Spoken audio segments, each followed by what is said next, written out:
My name is Ann Kariuki. Last Saturday, we started a new series on money and family, and we specifically discussed on how to raise money-wise, smart children. And we focused on ages between 1 and 18. Today, we'll continue with the series, and we're going to discuss about money and the youth. Today on set, I'm joined by two amazing youth who are going to share about their experiences on money, on finances, and how they manage them. Later on, I'll be joined by Pastor Peter, who is very passionate about empowering the youth, and we'll discuss more about financial management with the youth. Welcome to the show.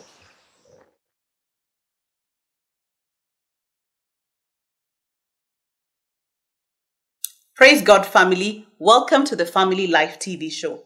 And today we are discussing about money and the youth.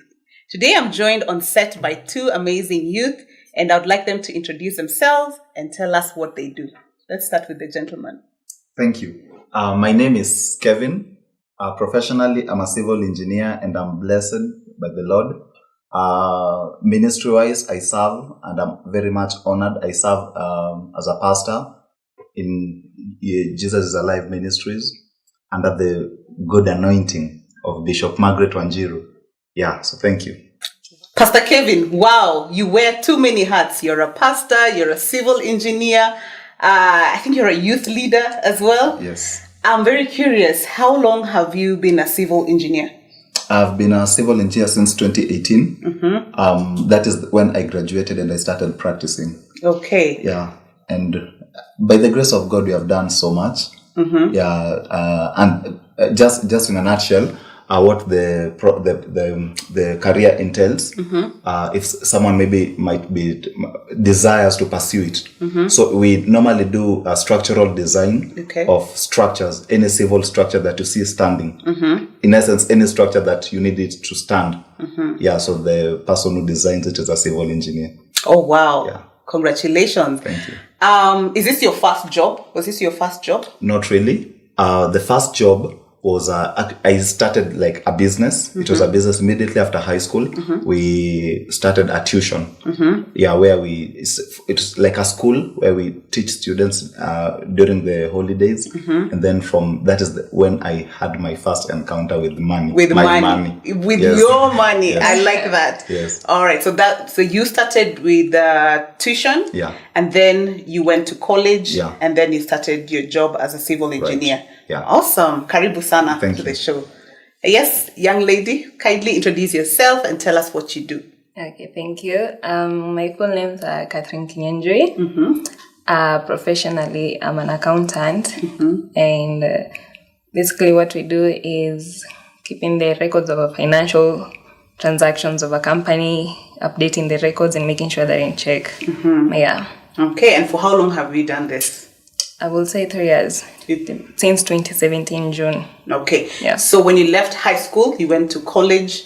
Yeah. Then you started the accounting job. Yeah. I went to high school. After high school, I did a few hustles. Mm-hmm. Then went to college. Then went to the job. Okay. Yeah. All right. And when I was still in college, that is. Oh, when you're still in college. Yeah. You started the accounting when you're still in college? Yes. I started off as an admin, then went into the accounting department. Mm-hmm. Yeah. Okay. And how has that been for you?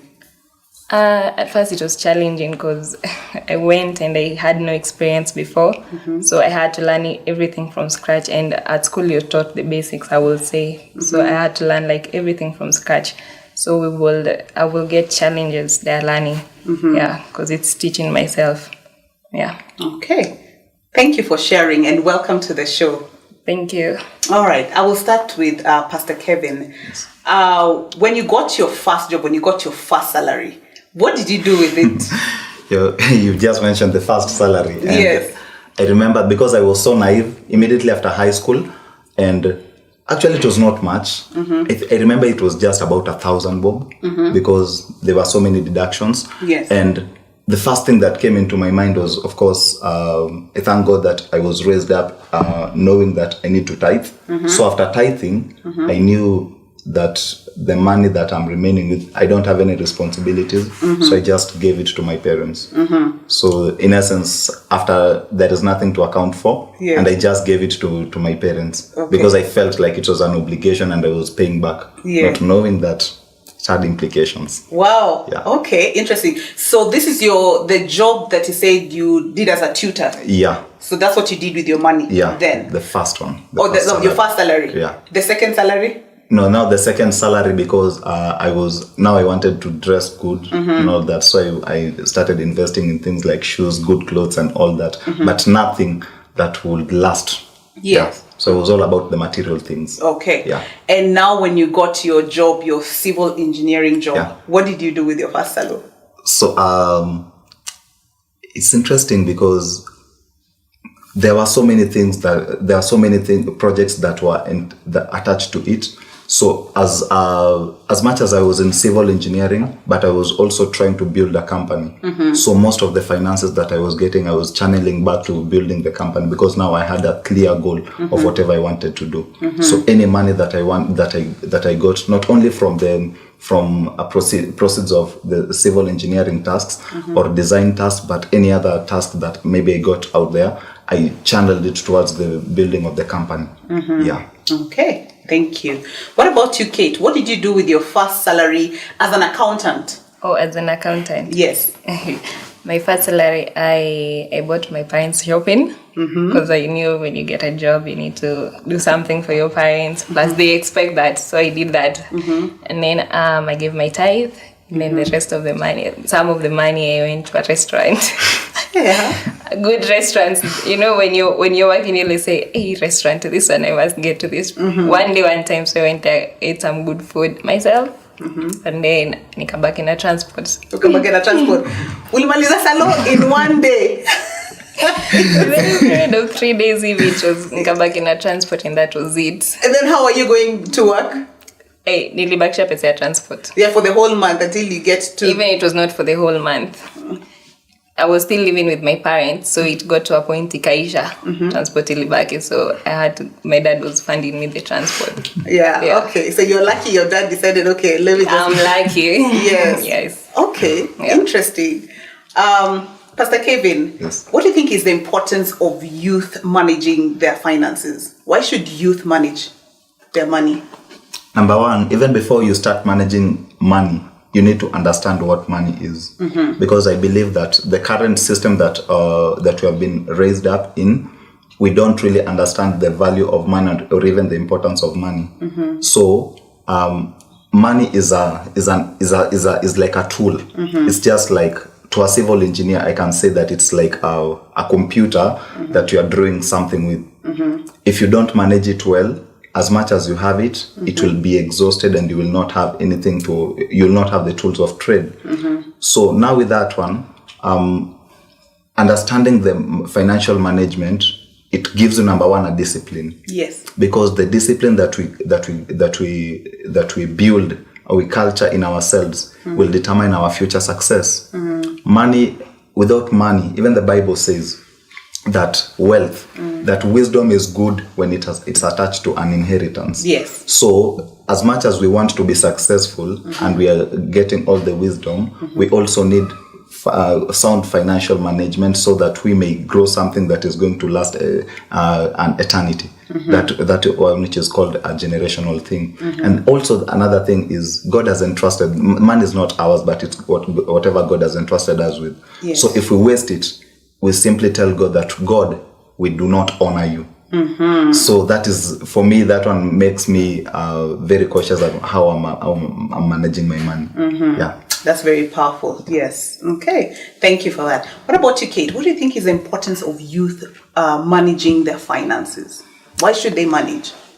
I will say it's important. It's important because the money, the income that you get at a certain age, especially when you're young, it's tied to so much. So the early you start managing the money, the early you start doing some of the things that you're supposed to do. I will say that, and it helps you grow in managing not only the money, even in other areas of your life. Yeah. So starting managing the money ni muhimu because it will help you manage a lot even in life. Okay, so in the few years that you've been in your field of engineering, do you have any regrets on how you handled your money? Oh God.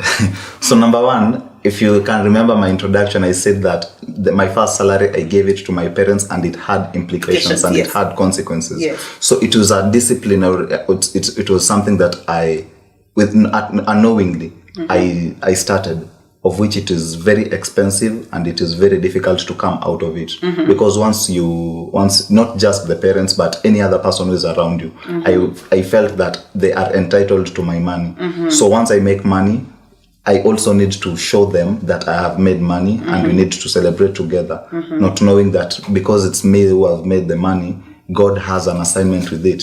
So the outcome was I made so many mistakes in that I gave out so much money, and I was doing my assessment, I think it was in 2018, and I realized that just the amount of money which people, like I can go and say that you have my money, it was close to 1 million shillings. So it was a lot of money. Really? It was a lot of money. And that it came to a point, God punished me because of that. He punished me. And I never understood why I was going through some turmoil until God took me back. So looking at that, someone just comes, I need this amount of money, you give them. I need this amount of money, you give them. So it caused me to be very cautious of how I treat money, how I perceive people, not just saying yes to everything. Yes, and the other thing is that it delayed the things that I wanted to do. Okay. Because now I have given out money. Now I need the money back. So now that I need the money back and no one is ready to give me or is even planning to give me, what happens? Everything that I wanted to do, it stalls. So I now have to build again. Yeah. Sorry about that. But who were you giving this money? Was it family, relatives, or friends? Friends, especially, and relatives. That is the sting. Friends and relatives. It was really and it comes and someone calls you and tells you that I'm stuck. Yes. Help me out. Yes. And because most of the time I used to have money in my M-Pesa. So because it's there, it is very much easier. And you can't lie. I can't lie because I can't say that I don't have it. So I just send it. But from that point, now I changed everything. So I don't even use a local account, so that when I want to access money, it's a very long process. I just tell you that I don't have it, it's true that I don't have. Yeah. And that was very smart. And so you didn't have any agreement. Okay, so I'm lending you this money. When are you going to return? Did you have any plan? It was a word of mouth, like a gentleman's agreement, because we are friends. And I just expected that because I've honored your word, please just honor my word. Yes. Yeah. So, but it turns out that is not what they intended. Okay. Yeah. And so for you realized, since I've lost a lot of money, so you decided you're not going to make sure that you have money easily accessible so that you can send somebody money. Yeah, exactly. And what I normally do, from that point, I decided to create a budget. So in my budget, I have money to give out. Actually, I have allocated some percentage that this amount of money I'm going to give out. And if immediately that money runs out, I don't have any other money to give out. Okay. So that is what I just decided that I'm going to go with. Yeah. Okay. Thank you for sharing. What about you, Kate? Have any regrets when it comes to money management? A lot. And it took a long while before I even understood. So, one thing that I came to learn with money is you're either giving the money, you're either spending the money, or you're either saving the money so that you can invest. So saving was not even in my picture when I was earning my money. So all I knew when I get the money, it's either I spend or give it. And most of the money, I give it to my parents as well, and friends, because you feel the obligation. And then they knew how much I was earning. So that one, Kate, hatuna skari, we don't have this is needed, and it's not bad, but I didn't know how much. So if someone comes to me with a problem that's worth 30K, I'll calculate it and give them almost 30K kulingana na pesa niko nayo. And then spending, I will spend a lot because when before you start working in your head, even when you're working in your mind, that I want to do this, I want to go to this place, I want to buy this. One time I want to buy this car, I want to buy this type of clothes, I want to shop in this place. So that's when you're fulfilling them. When you get the money, you go to that place, you spend. So I was spending a lot and giving without knowing how much I should do this, how much should I give you. If you come to me, if the phone is worth 30K, I'll buy the phone. I will get points where I'm overspending. So you've spent your money, Misha, and you get money from the mobile apps, and you say, see, I'll pay when I get my income again. Yeah, it will be within the month. So that is what I regret a lot, and it took me a long time for me to learn how to just use the money that I have. Yeah, I was not living within my means at all. Yeah, I was over living. You were keeping up with the Joneses, as they say. Exactly. Yeah. Okay, so looking back, what would you have done differently? After for me to learn how to use the money, I had to read books, read articles. That is what helped me, especially reading books, and then listening to talks and all that.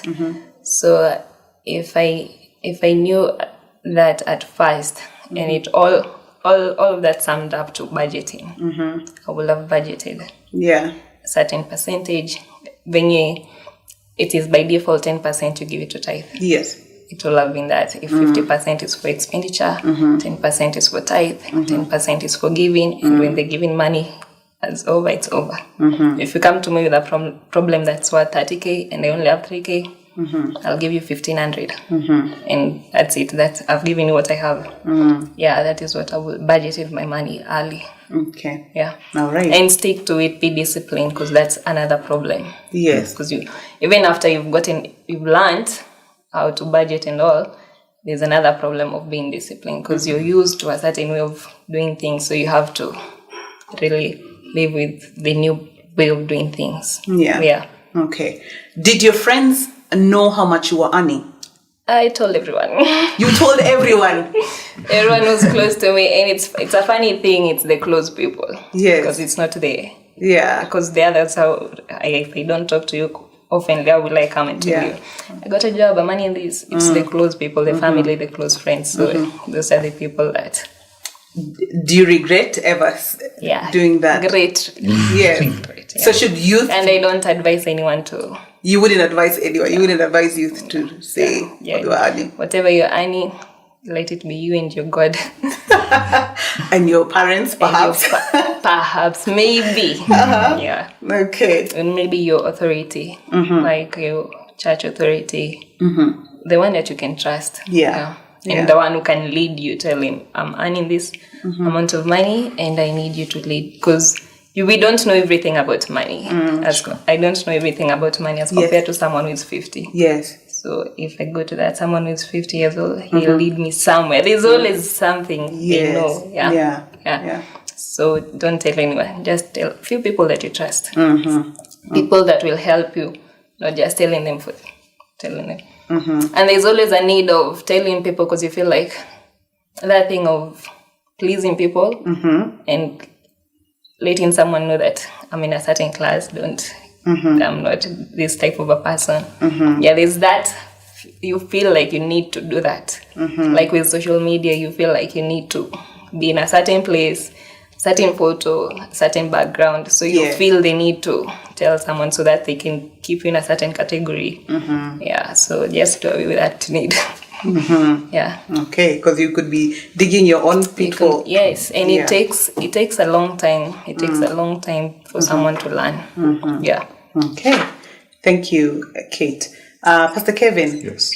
Did you ever mention to your friends or to your relatives like how much you were earning? Yeah, I think that was the first mistake that I did. Immediately I got my first, it was like my first project. It was a very lucrative deal.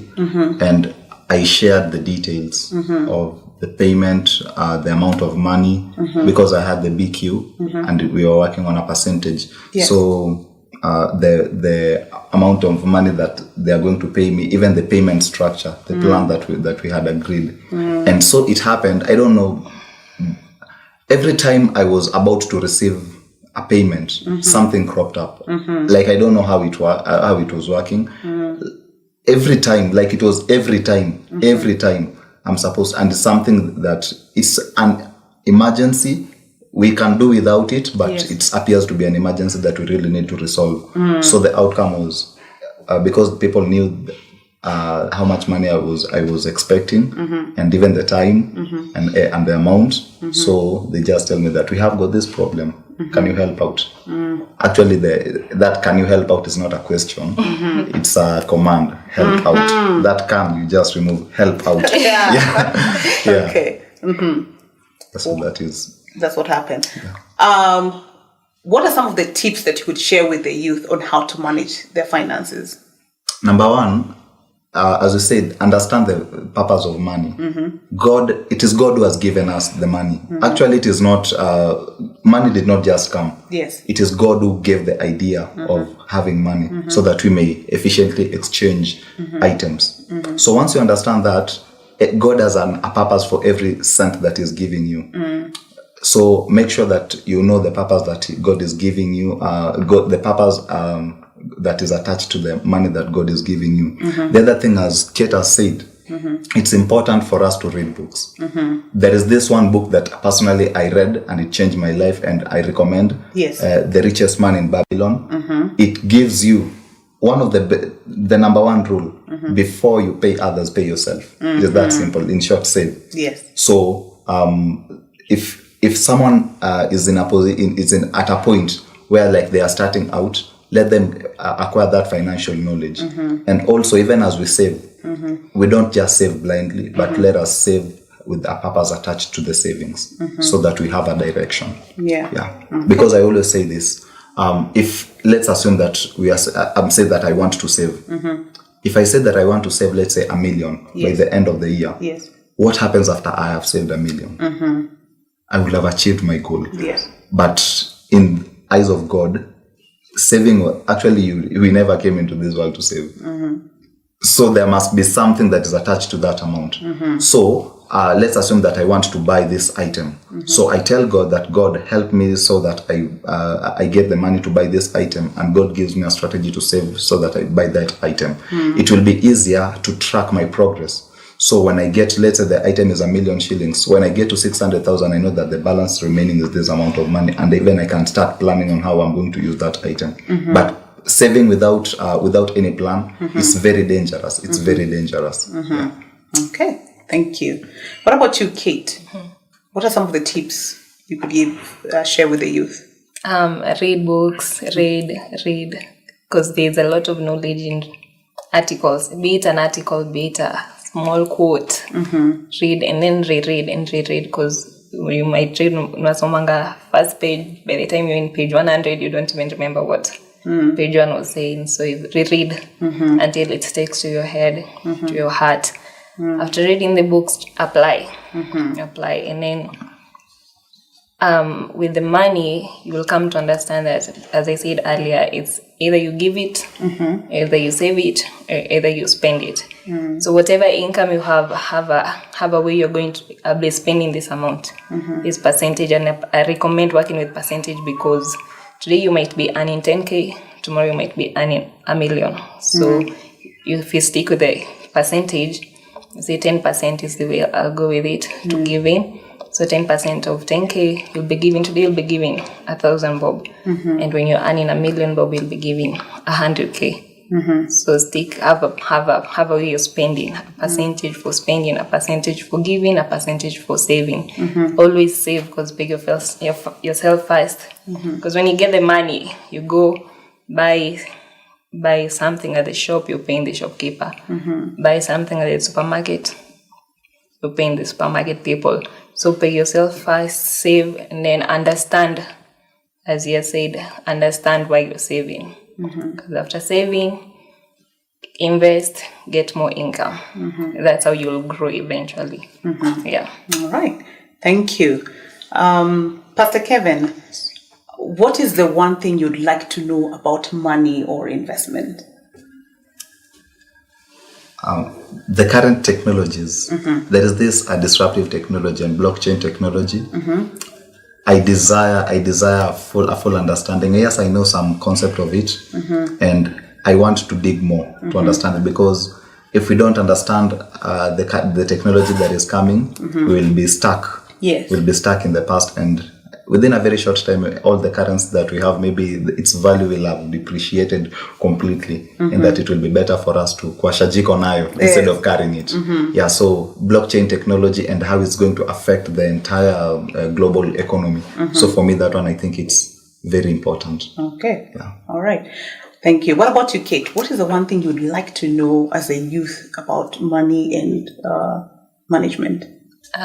One thing I would like to know is not really money, but I would like to understand like the time I'm in, like if I say 50 years ago, the ways of investing were different as compared to now.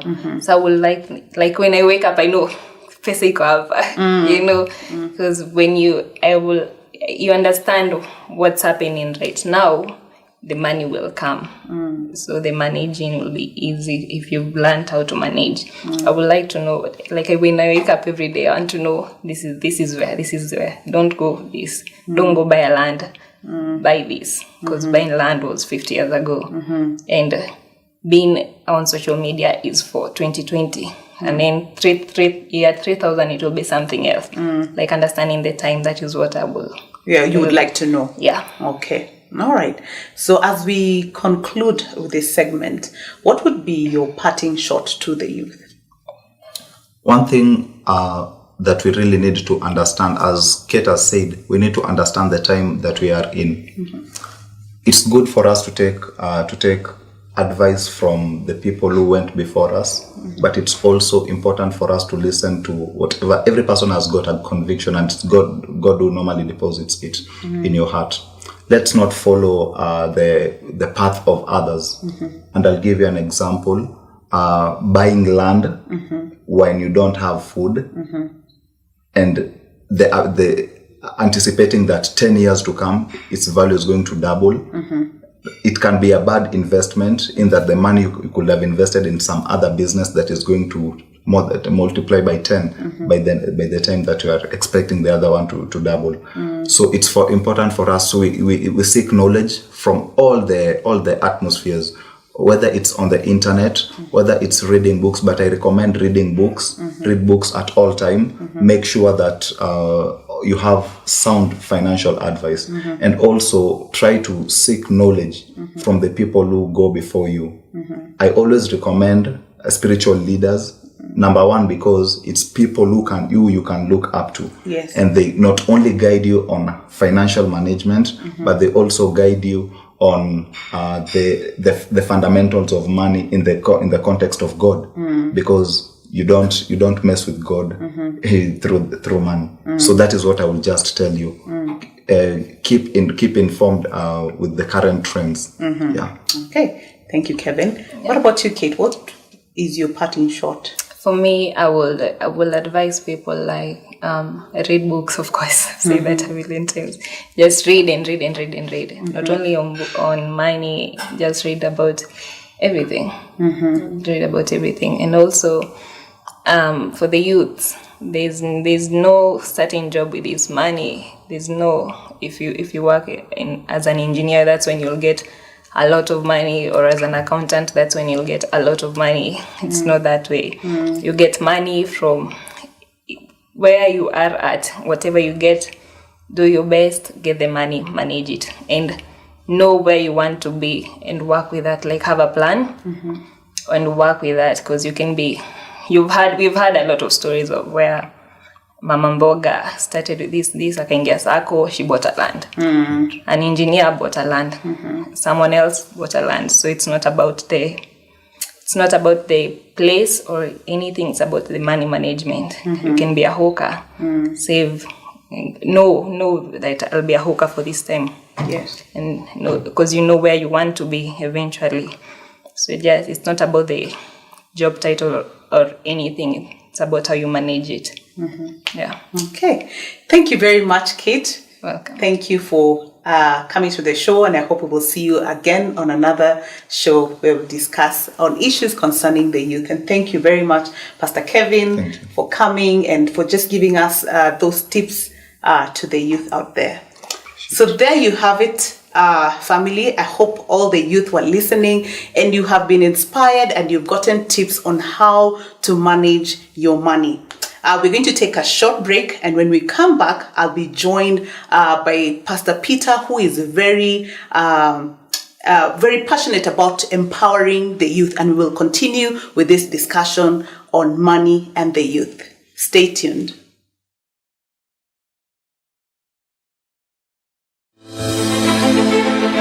And life is never just a smooth walk. There will be bumps, there will be ups and downs, there will be battles. Even if I see Lucifer coming by himself, I'm not running away. I know I am on course. I know I am on purpose.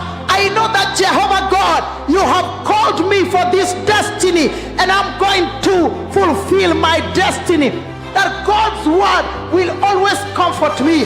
That when I remember what God has done all these years through, where I am going, I will arrive. Why? Because this far He has brought me. Some of you are in the journey of your destiny and you are under attack and you feel like just giving up and you feel like quitting. I pray that the Lord today comfort you by His word. I pray in the name of Jesus that new strength and new anointing come in your spirit, that you are not going to quit and you are not going to give up. That even though you walk through the valley of the shadow of death, death can stand before you, but you're not going anywhere. If there is somebody who is going anywhere, it is the enemy, not me. As for me, I am on course. As for me, I am on purpose. As for me, I am fulfilling destiny.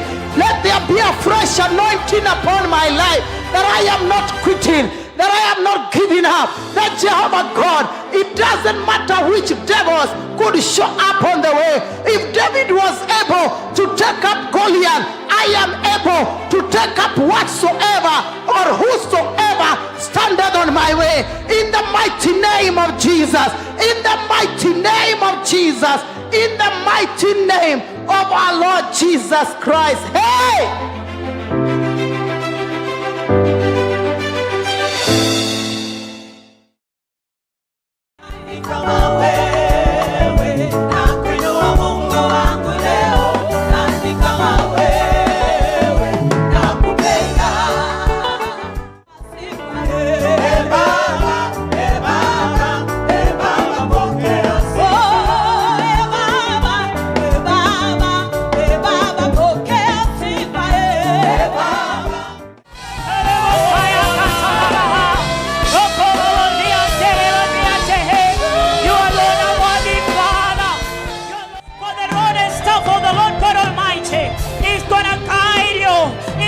Name of Jesus, I want to tell somebody this evening, the Lord is going to walk you in green pastures. The Lord is going to walk you in green pastures. Welcome back, family. And now I am joined by Pastor Peter on set, and we're going to discuss more on money and the youth and how our youth can manage their finances very well. Karibu sana, Pastor Peter. Thank you, Reverend. I would like you to share with us your experience as a youth when you were growing up. How did you deal with money? Of course, thank you for that question. Yes, I think it has to do with the way we were brought up. We did not understand money per se. To us, money was synonymous with the things we wanted. So if you get money, you think of, what have I been wanting? What is presently a need to me? And you use it to satisfy that need and then wait for the next amount of money you're going to get. So like every youth, that's how I grew up. And I wish I had lessons earlier. So when I was in high school, I was in a day school. Yes. So I would be given money for transport. And somehow we were very shrewd, so we would know how to make sure we make some saving out of that. Yes. So whenever we made some saving, we would buy cassettes. Back then we were listening to music. So music was a very big thing. And posters and that kind of thing. And maybe if you saved some more, you would buy an item of clothing, a t-shirt you've always wanted. Yes. And then after you buy it, then you wait for the next amount of money you get and then buy something else you always wanted. So that was the trend. That was the trend. Yes. So that was in high school. So when you started going to college, transitioning into the work environment, so how are you handling money then as a youth? Okay. Let me first of all talk about the first amount of money I actually earned. You know, the transport I was being given, but I earned. When I was in college, we went for an attachment at the Jamhuri ASK showground. We would work at the gates. So at the end of that week, we were paid. So of course, after being paid, you think of, wow, my clothes are a bit worn out. I need a new set of clothes. I need a new wardrobe. I need new shoes. So a bigger percentage of that money went to that. And of course, I'd also learned about tithing. So I tithed, and after that, I spent all the rest of the money on buying the clothes I wanted. Yes. Okay. Yes. You're very lucky that you knew about tithing. I mean, on my side, when I got my first job, and it was all about me. I mean, like Kate says, you want to go buy yourself a nice pair of shoes, of clothes. So I spent it on me personally. I don't even think I bought milk or anything. I spent it on me. I wanted to have a different way of dressing. It's not something that my mom was probably understood what I wanted. So when I got my money, I spent it on buying things for myself. And I'm sure there's so many youths who are out there when they get their first job, like the guests we had before, they've said they just spent it on themselves. And I'm curious, what is the importance of youth managing their finances? That's a very good question. I think it should even start earlier when you're a small child, so that you are taught, number one, how money comes about, that money is earned. Yes. So because when somebody earns their money, they attach value to it. And then that's number one. Number two, you think of the future as opposed to just the needs I have right now. Yes. That brings in the point of when you're going to buy something, you ask yourself, can I do without this thing? Do I really need it? If I spent my money on this, what will be the opportunity cost? What will I be losing out on when I spend my money on this? So it is important for the youth to learn. That's number one. Number two, the habits you form when you are a youth, they follow you into the future. Yes. So they either affect you positively or negatively. So like, for example, a habit of borrowing. If you form a habit of, if I have a need, the first thing that comes to your mind is, let me borrow so that I fulfill that need. Then it will follow you into the future. As opposed to the opposite of that is, if I have a need, let me think of ways I can meet this need without necessarily borrowing. Can I make some extra money? Can I, forgo something so that I meet this need? So as a youth, they need to learn about money and financial management, because these habits will follow them into the future. And it will be hard to break that habit when you are 45. Yes, so it is important to learn that this is how I need to manage my money. In future, I will look back and ask myself, did I spend that money wisely? Did I save enough? Because that is one thing they also need to learn. Save and how to save. I like what Pastor Kevin said, that you need to have a goal of, what am I saving for? And he said it very well. What you save is money, it is you paying yourself. Everything else you do not save. Every money you hold in a current account or in a spending account or in cash is money you're keeping for somebody else. You're keeping it for the supermarket owner. You're keeping it for the grocer. You're keeping it for the person who will be providing you with the transport. You're keeping it for your landlord. But what you save, the bank puts it into their books. It goes into their books as a liability to them, but an asset to you. Yes. Okay. There's something very profound you have said, that the habits you form as a youth will follow you even when you're older, when you're 40, 45. Yes. And I think that is so true. Like for me, as a youth, I was very scared of debt. I never borrowed. I was scared of, what if I am not able to pay this debt? I cannot borrow this an amount of money. I was telling somebody earlier, I used to have a credit card before, but at some point when I realized I'm overspending, it reached a point I had to cut my credit card into pieces. And so I don't like debt. Up to today, I'm very fearful of borrowing money. So I think that is very profound, that the habits that you form as a youth, you'll be able to carry it later on. But I know that some people will really disagree with the debt. What would you say about debt and youth? There is good debt and there is bad debt. I wish I would tell you, do not take debt. But at some point you'll find yourself needing to spend money that you've not earned. That is what debt is. Yes. Spending money that you are yet to earn or you are yet to receive. So this would be my advice when concerning debt. For starters, if you're taking a big debt, make sure somebody else is paying for it. I'll give you an example. The landlord. Yes.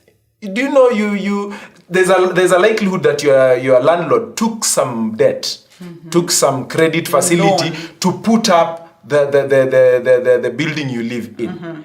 So who's paying that debt for them? It is you. They're not paying it for themselves. Yes. So when you're taking a large amount of money, make sure somebody else is paying for it.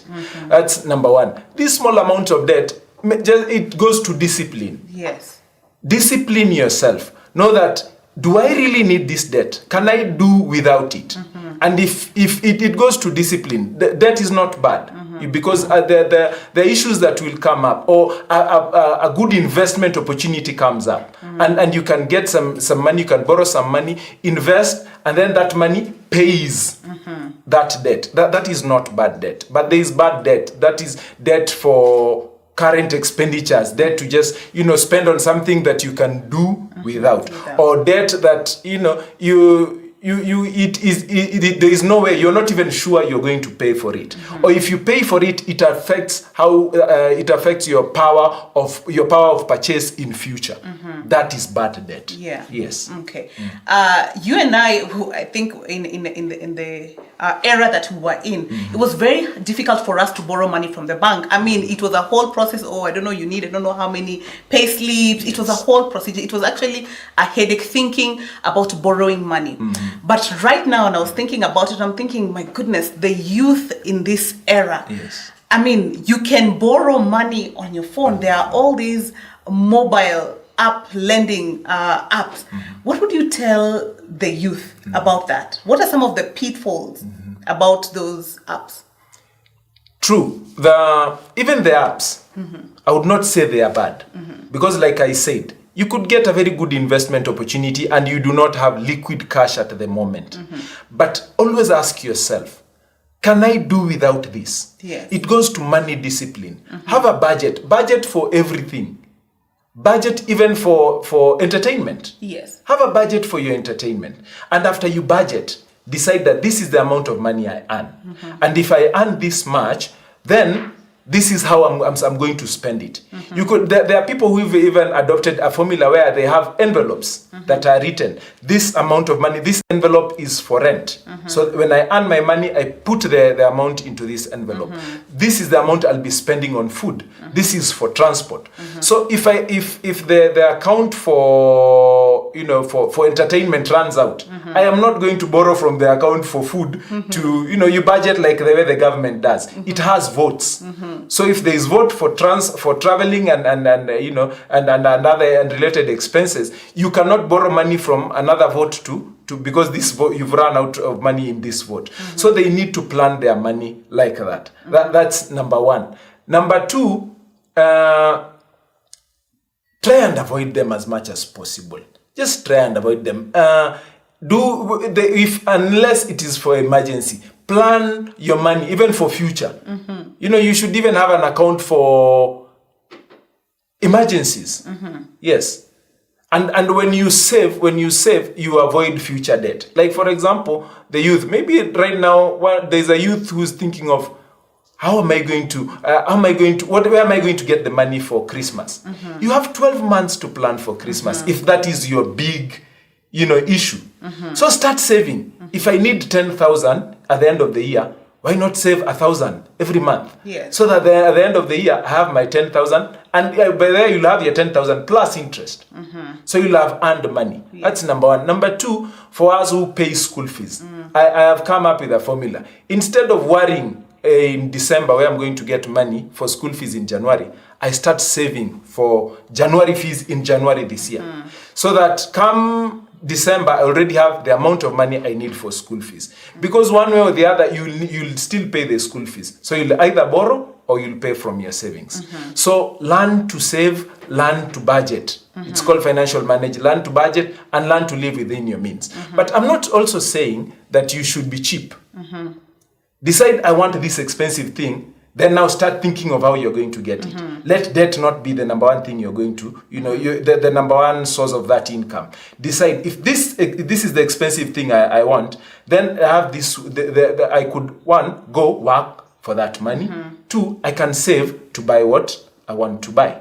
Yes. Okay, Pastor Peter, when I got my first good job and I was earning a good substantial amount of money, I can also be sometimes a spendthrift. Yes. Okay, and so I would travel to different countries, and so when I found something nice, I would be able to buy the stuff, whatever I needed to do. So for me, one of the things that I found that was really easy for me was to join a SACCO back then. That way, when my salary comes in, half of it was chopped, and I was able to keep that money aside, because when we started the job, we had to go through training, and we were receiving a lot of money. And I knew by the time I am leaving my parents' house, I wasn't going to sleep on the mattress, because most of my colleagues, they got the job, and everybody was getting an SQ. They were all sleeping on the mattress. But I told myself, I'm not going to do that. So I slowly started saving using a SACCO. And by the time I was moving to my first apartment, I had a fully furnished home. I had everything set up. So I'm curious, for the youth in this day and age, what are some of the practical ways they can do so that they're able to save money? Probably they're still living with their parents, and they're trying to just step out, get out of the nest, their parents' nest. What can they do?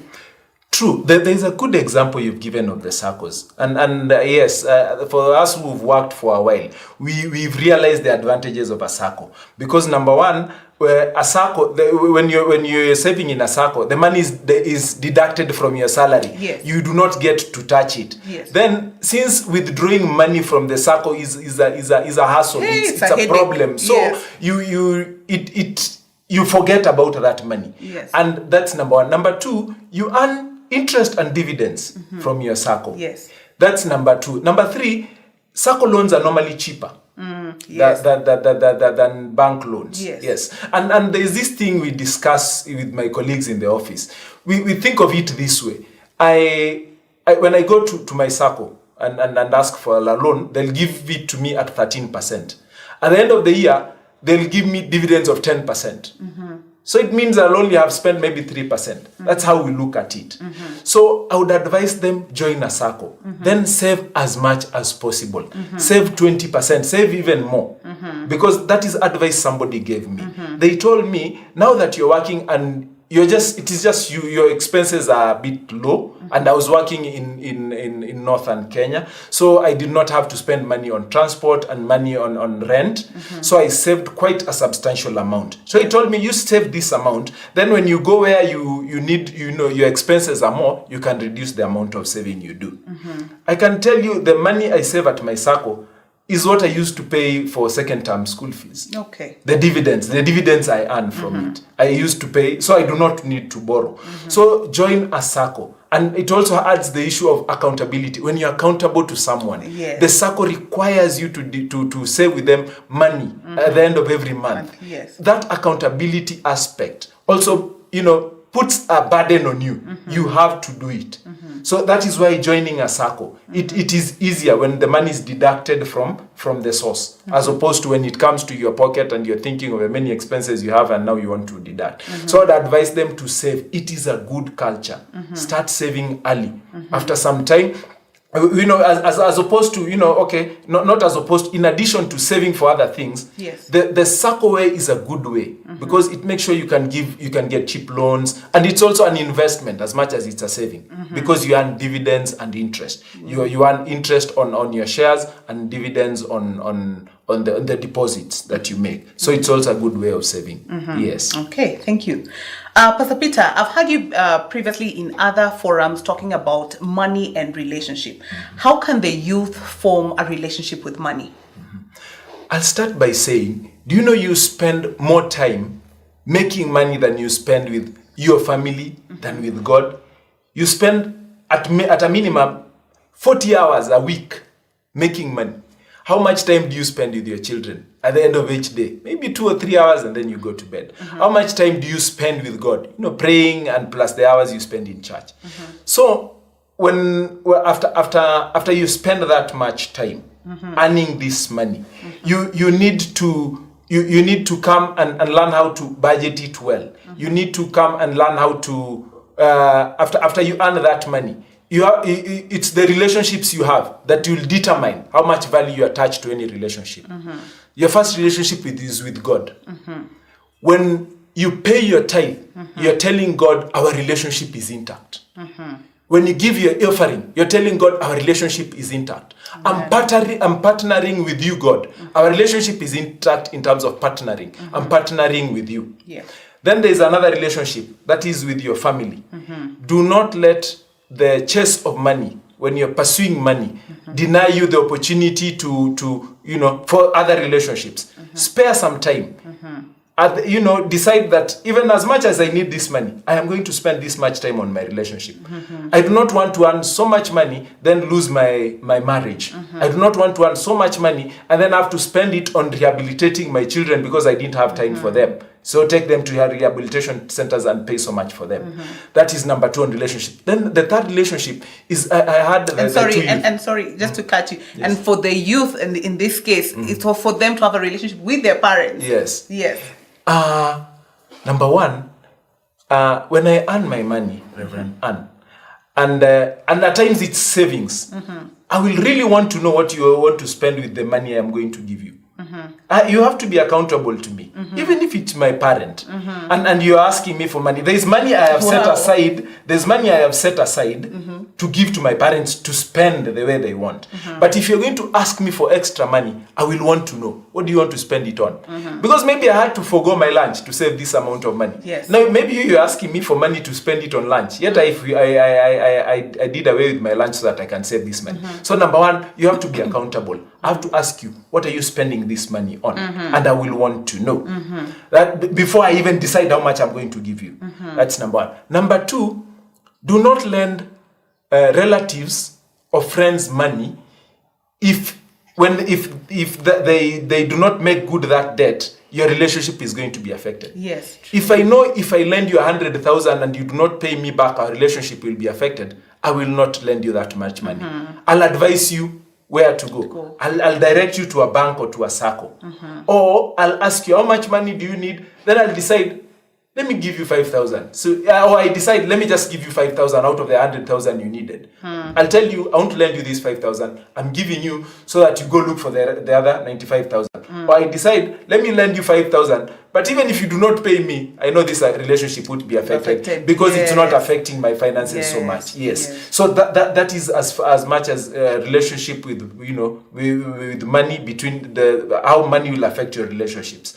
Make sure you're on top of things. Make sure, for God, he's with money, it has to be number 1. Put God number 1 when it comes to money. There is tithe and there is offering. But for your relatives, make sure if you're lending them money, lend them money that even if they don't pay back, your relationship won't be affected. But Pastor Peter, you know how our relatives can be. Yes. They're like, oh, I raised you, I helped you pay your school fees, you did all that. How can a young person really approach?